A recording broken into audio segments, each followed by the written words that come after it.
हर विपदा में ही श्याम मिलन की यादा माने आवे जी। हर विपदा में सांवरियो दौड़ो दौड़ो आवे जी, विपदा आजो जी। बोली विपदा महारानी की। संसार में कोई नहीं चाहता विपत्ति, लेकिन कुंती ने विपत्ति मांगी है। मूल में क्या है?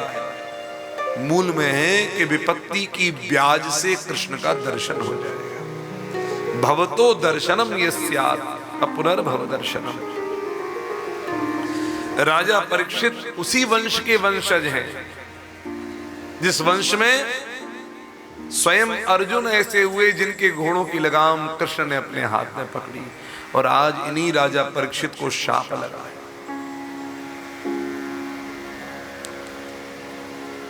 अन्याय अधर्म अनीति के धन से कमाया गया राजा परीक्षित के सिर पर वो मुकुट जरासंध के राज्य में जरासंध को मार करके भीम लेकर आए थे, लेकिन पांडवों में से किसी ने इसको पहना नहीं था, और आज इसी मुकुट को पहन करके रखा है परीक्षित ने।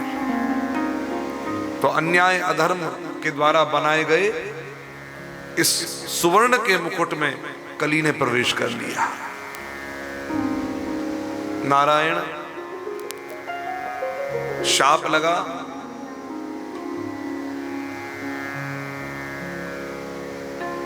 आप लोग इधर ही ध्यान दो, वो तो उनका काम है, जो जिसका काम वो उसको करने दो। समस्या क्या आती है? हमारे काम में हम नहीं पढ़ते, दूसरे के काम में पढ़ते हैं। सारी उलझन समस्या तभी है, अपने काम में लगा। बोलिए श्री कृष्णचंद्र भगवान की जय। राजा परीक्षित ने जब प्रश्न किया है श्री सुखदेव जी से, तो उन्होंने सद्यो प्रशंसा करते हुए राजा परीक्षित के प्रश्न की सद्यो मुक्ति, क्रम मुक्ति, स्थूल धारणा, सूक्ष्म धारणा, इनका वर्णन किया।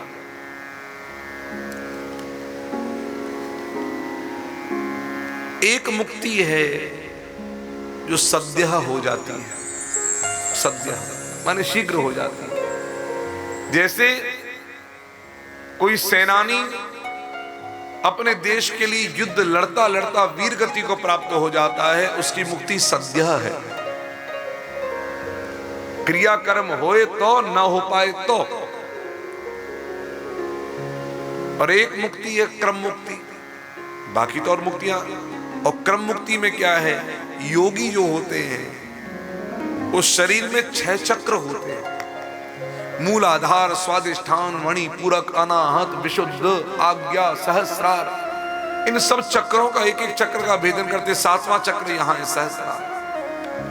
भेदन करके निकल जाते हैं सूक्ष्म शरीर को लेकर। आज आपको एक रहस्य बताते हैं।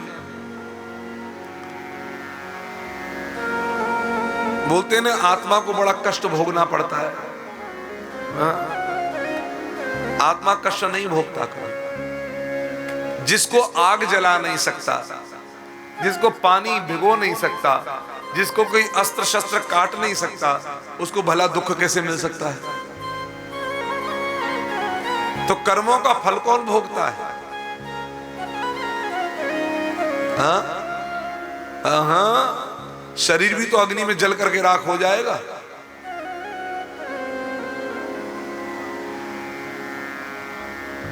देखो, वो तो हर किसी का प्रारब्ध है। हमें शरीर को कष्ट मिल, हमारे शरीर को कष्ट मिल रहा है, ये शरीर के कष्ट का प्रारब्ध है। बच्चों को मिल रहा है। एक बात याद रखना, जब कभी किसी संतति का जन्म होता है तो उसकी कुंडली और माता पिता की कुंडली, ये सब आपस में एक दूसरे के ऊपर प्रभाव डालना शुरू कर देते हैं। आप समझ रहे हैं? विवाह जब होता है तो कन्या की कुंडली, वर की कुंडली भी एक दूसरे पर प्रभाव डालते हैं।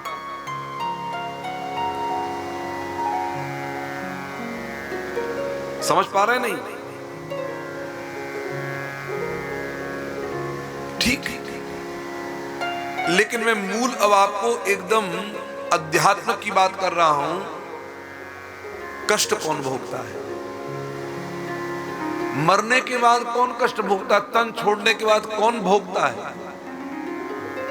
तो सूक्ष्म शरीर, बिल्कुल ठीक कहा। आपके लिए तालियां, जय हो, जय हो, जय हो।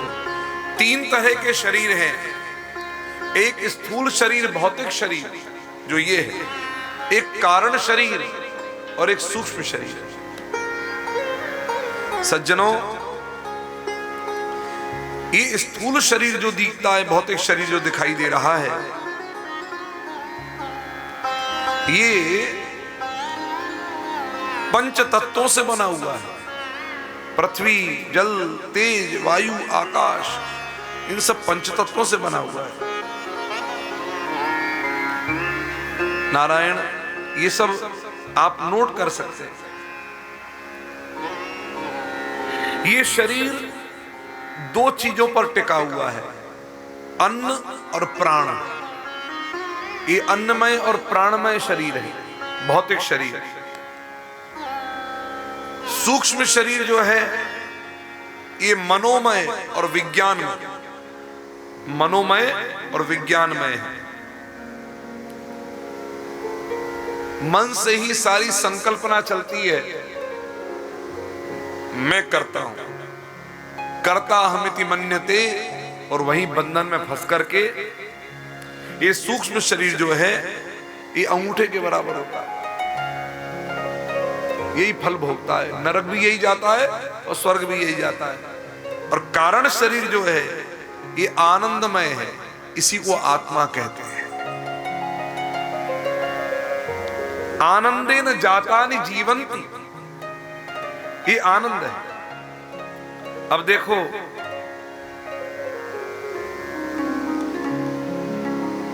आत्मा का आना जाना कहीं नहीं होता। आत्मा का आना जाना कहीं नहीं होता। लेकिन हम तो ये बात सुनते आ रहे हैं, आत्मा आ गई, आत्मा चली गई। नहीं, ये एक केवल भ्रामक और हमारी हिंदी वाक्य में भी त्रुटि है। त्रुटि कैसे बताइए? हवाई जहाज में कौन कौन उड़ा है? हाथ ऊपर करे एक बार। हवाई जहाज में जो जो उड़ा है, सब गलत। हवाई जहाज उड़ा है, आप में से एक भी नहीं उड़ा। सही के गलत? लेकिन आपने उस वाक्य पर ध्यान नहीं देकर, उसकी गहराई पर आपने केवल हवाई जहाज में अपने आप को बैठा हुआ और उड़ता हुआ मान लिया। उड़ आप नहीं रहे थे, उड़ तो हवाई जहाज रहा था।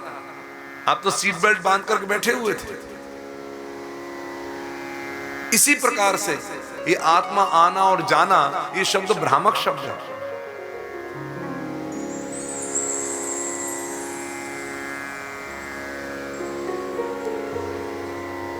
आगरा का आकाश, आगरा का स्काई कानपुर आया, या कानपुर का स्काई आगरा गया, ऐसा कभी सुना है? नहीं होता ना? हाँ? लेकिन आगरा में भी स्काई है, कानपुर पे भी स्काई है। ऊपर है तो सही, स्काई, आकाश तो है। जैसे आकाश व्यापक है, वैसे ही आत्मा भी व्यापक है। ठीक? तो ये आत्मा जो है, यही कारण है, कारण शरीर, जिसको जो आनंदमय है। ठीक? अच्छा, और सूक्ष्म शरीर क्या है? बादल। बादल तो आते जाते हैं कि नहीं? बादल है सूक्ष्म शरीर। ठीक? और ये भौतिक शरीर क्या है? कानपुर, आगरा, कन्नौज, ये सब जो शहरों के नाम हैं, ऐसे ही गुलशन, अनुराग, सुनील, रेणु, प्रीता, ये सब नाम क्या है? ये सारे शरीर के नाम तो हैं। अरे समझ पा रहे हैं? तो ये ये शहर जो है ये शरीर है, इसके ऊपर बादल जो हैं ये सूक्ष्म शरीर है। शहर हो गया स्थूल शरीर, इस पर ऊपर जो बादल है वो सूक्ष्म शरीर, और जो ऊपर गगन है वो आनंद शरीर, कारण शरीर। अब समझ में आ रहा है आपको? थोड़ा नहीं आया अभी भी? अरे एक बात बताओ, क्या हर जगह काले बादल छा रहे हैं? कहीं बारिश हो रही है, कहीं धूप घनी छा रही है, कहीं पर बादल दिखाई नहीं दे रहे, आप समझ रहे हैं? लेकिन आकाश तो हर जगह दिखाई दे रहा है। तो आकाश को आप आत्मा मान के चलो जो व्यापक है, ठीक?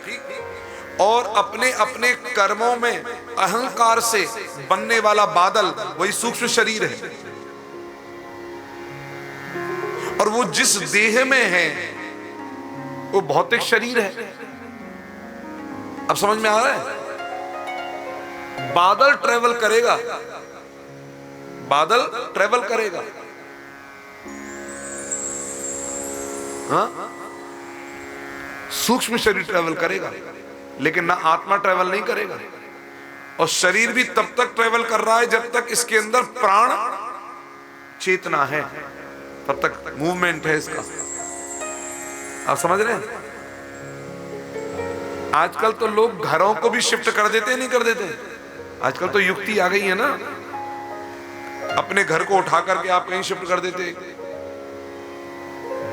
नारायण, तो ये आपको हमने अध्यात्म रहस्य बताया है। बहुत ज्यादा विवेचना करने का समय नहीं है, इसके लिए तो अलग से सेशन हो। हम तो कई बार इसको, और ये सारी की सारी चीजें संवाद से जब सामने जिज्ञासा दिखाई देती है तो ये निकलता है। ये एग्जाम्पल आज ही उठ करके आया है। आज हम गए थे मंजूबाई के, वहीं बैठे बैठे ये एग्जाम्पल उठ करके आया। क्यों? उधर जिज्ञासा थी, कुछ प्रश्न थे, और वहां पर ये उठ करके आया। इधर भी संतुष्टि हुई, क्योंकि अलौकिक चीज को समझाने के लिए लौकिक उदाहरण एक सीमा तक काम कर सकते हैं, एक सीमा के बाहर काम नहीं करेंगे, क्योंकि वो अलौकिक है, ये लौकिक है, अंतर है दोनों में। तो सूक्ष्म शरीर ही नरक और स्वर्ग भोगता है। लेकिन यदि अहंकार नहीं है और स्वयं को कर्ता माना हुआ नहीं है तो सूक्ष्म शरीर के बादल निर्माण नहीं होंगे, यानी कि कर्म फल का भोक्ता नहीं बनेगा। जो कुछ कर्म किया भगवान के चरणों में अर्पित करता हुआ वह ये कहे कि हे नाथ मैं आपका हूं, नाथ तवास्मि। अहंकार के कारण ही वो बंधन में आता है, मैं करता, बस फंस गया। बोलो भक्त वत्सल भगवान की जय। तो आपके आगे हमने सद्यो मुक्ति क्रम मुक्ति की चर्चा करी, एक एक चक्र का भेदन करके योगी चाहता है ब्रह्मा के ब्रह्मलोक में जितना चाहे रह सकता है, और उसके बाद में चाहे वो पृथ्वी को पृथ्वी में, आकाश को आकाश में, सबको सब में लीन कर देता है। और स्थूल धारणा सूक्ष्म धारणा में यही अंतर है कि अपने खुले नेत्रों से आप सब जगह देखो, जहां देखो वहां पर आपको ईश्वर दिखाई देने लग जाए। ये सारा संसार ही ईश्वर का शरीर है। ऐसा नेत्र खोलने में दिखाई दे और नेत्र बंद करो तो वही भगवान भीतर भी दिखाई देने लगे। जो बाहर दिखाई दे इसका नाम स्थूल धारणा है, और जो भीतर दिखाई दे उसका नाम सूक्ष्म धारणा है। लेकिन एक अद्भुत बात है, जिसको भीतर दिखेगा उसको बाहर दिख जाएगा, लेकिन जिसको भीतर नहीं दिखा उसको बाहर नहीं दिख पाएगा। ये सिद्धांत है। इसलिए कोई कोई योगी यात्रा भीतर की करते हैं और बाहर उसी को देखते हैं। नारायण, बोलिए भक्त वत्सल भगवान की जय। विदुर जी, अब तृतीय स्कंद में विदुर जी महाराज ने जो घर छोड़ा है उसके मूल कारण क्या है, ये प्रश्न हुआ। विदुर जी ने घर छोड़ा, पता नहीं पता? हाँ। अब विदुर जी जैसा महात्मा घर छोड़ रहा है ये अपने आप में बड़ी बात है। आज किसी से घर छूटता है भला? महाराज बेटा फटकार लगा दे, बहू फटकार लगा दे तो भी घर नहीं छूटता, सबकी फटकार खाकर भी पड़े हुए हैं। ये आसक्ति है जो जल्दी छूटती नहीं। तो विदुर जी महाराज ने अपना घर क्यों छोड़ दिया? तो कहा विदुर जी हैं धर्मात्मा, और धर्मात्मा व्यक्ति जो होता है उससे अधर्म अन्याय कभी बर्दाश्त नहीं होता। वो एक सीमा तक बर्दाश्त कर लिया, एक सहन शक्ति एक सीमा तक। भीम को विष दिया गया, लाक्षागृह में अग्नि लगाई, नकली कपट के पासे फेंककर जुआ खेला गया, भरी सभा में द्रौपदी की लज्जा, उसका अपमान किया गया।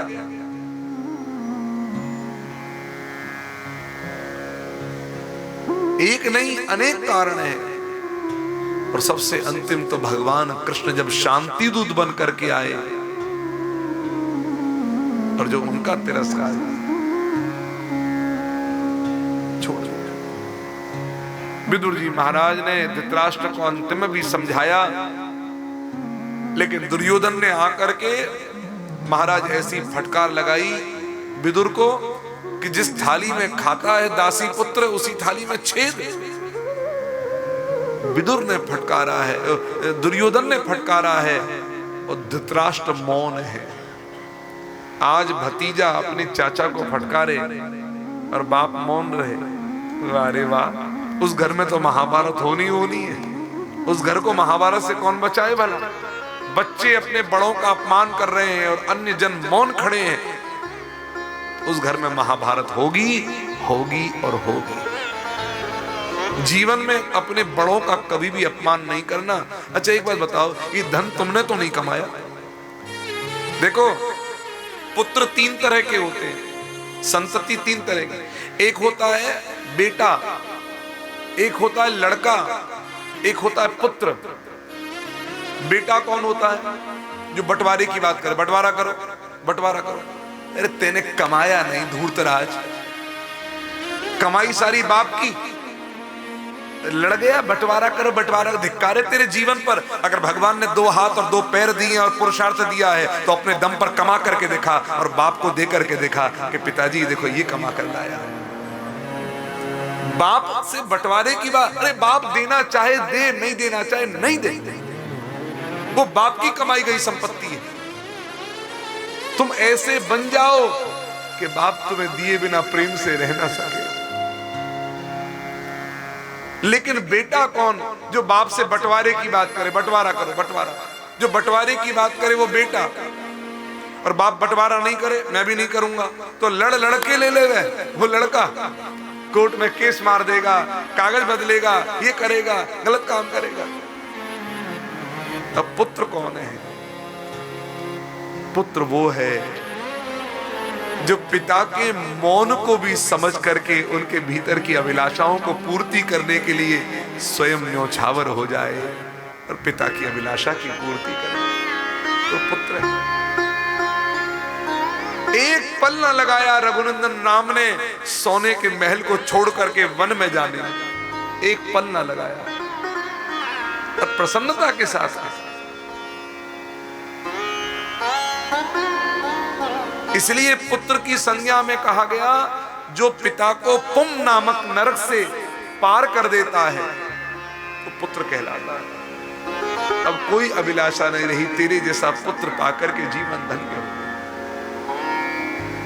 ये इसलिए बेटा अलग, लड़का अलग। और आजकल तो हर कोई मेरा बेटा, ये मेरा बेटा, बेटा मर गए बंटवारा कराएगा, ये लड़का लड़का लड़का लड़ाई कराएगा, लड़ाई करेगा।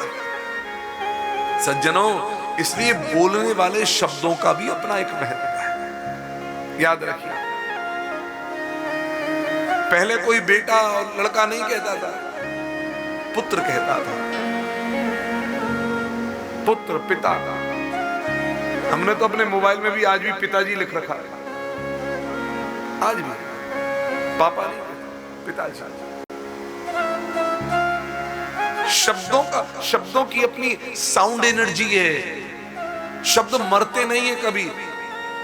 और आप यदि अपने मुंह से जैसे शब्दों, देखो बहुत प्रैक्टिकल चीज बताता हूं। दो हरे पौधे, हरे भरे पौधे अलग अलग जगह रख दो और एक को आप खूब गालियां दो और एक को आप खूब तारीफ करो, अरे तू कितना हरा भरा, तेरे से तो कितनी रौनक है। मैं आपसे एक बात कह रहा हूं, वो मर जाएगा जिसको गाली दे रहे हो और ये फल जाएगा। शब्द ही तो है, साउंड एनर्जी ही तो है जो परायों को भी अपना कर लेती है, और शब्द ही तो है जो अपनों को भी पल भर में पराया कर देते हैं। तो अपनी वाणी बढ़िया रखो, अपना हृदय पवित्र रखो।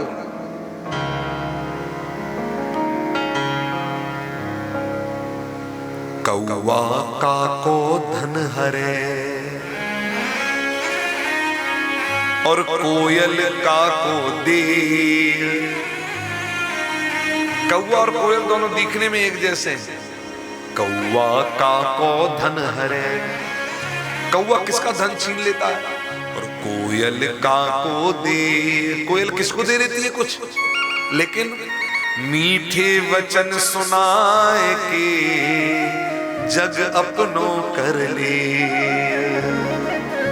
राम सबके प्यारे बन गए, क्यों बने, अपने इन्हीं मधुर वचनों से। केवल वाणी के वचन मधुर नहीं है, हृदय भी मधुर है, हृदय भी पवित्र है।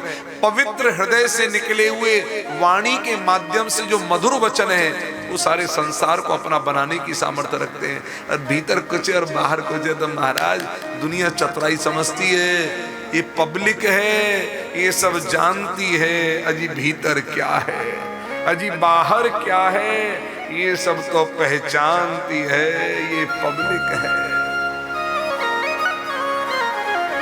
जिन बच्चों की दृष्टि माता पिता पर न रहकर उनकी संपत्ति पे रहती है और वो मधुर बोलते हैं, तो बूढ़े माता पिता भी समझते हैं, बच्चा हमने भी कच्चा चावल नहीं खाया है, हम समझते हैं तुम हमारे लिए क्या कर रहे हो, क्यों कर रहे हो।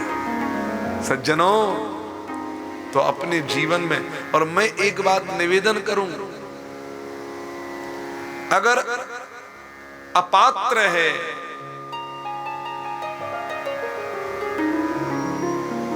और आपने अपात्र को अपनी संपत्ति दी, भले ही वो अपना पुत्र ही क्यों ना हो, तो संपत्ति यूं हो जाएगी। और ये सत्पात्र है, तो तुमने इतना भी दिया ना, वो इतना कर डालेगा। आप लोगों ने बागवान मूवी तो देखी है,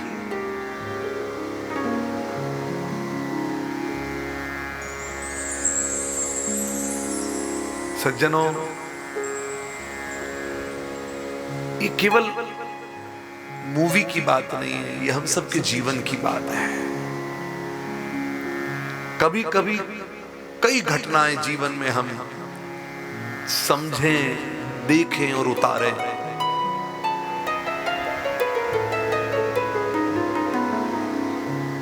बोलो भक्त वत्सल भगवान की जय। आपने जितना अपना संपत्ति कमाई, उसको महाराज यदि कोई कुपात्र है, सत्पात्र नहीं है, तो महाराज उसको सत्कार्य में दान कर दो, समर्पित कर दो। ये स्वातंत्र हो कि हम इस धन का सदुपयोग करें। क्यों? आज महाराज एक बात, दान सत्पात्र को करने पर अगला जन्म जो होता है वो भी महाराज उसके जीवन में, देखो, स्वर्ग और नरक से आए हुए मनुष्यों के लक्षण बताए हैं शास्त्रों में। कौन स्वर्ग से आया है और कौन नरक से आया है। अब हम सब यहां पर बैठे हैं, कौन स्वर्ग से आया है और कौन नरक भोग कर आया है, उसके लक्षण बताए। स्वर्गस्थितानामिह जीवलोके चत्वारि तेषां हृदये वसन्ति जो स्वर्ग से आया है उसके जीवन में सबसे बड़ा महत्वपूर्ण क्या चीज होगी? दानम प्रशस्तम, उसके हाथ से खूब दान होगा, सबसे पहली चीज। क्योंकि उसने पूर्व में भी दान के फलस्वरूप स्वर्ग पाया है। तो जिसके फलस्वरूप जो पाया है वो जो स्वर्ग से आएगा तो उसके हाथ से दान विशेष होगा, सबसे पहला। और दूसरा, मधुरा च वाणी, वाणी मधुर होगी, वो किसी से कठोर नहीं कह पाएगा। दानम प्रशस्तम मधुरा च वाणी, देवार्चनम, समय समय पर देवी देवताओं का अपने घर में अर्चन कराता रहेगा। कभी कथा करा ली, कभी यज्ञ करा लिया, कभी कुछ करा लिया। और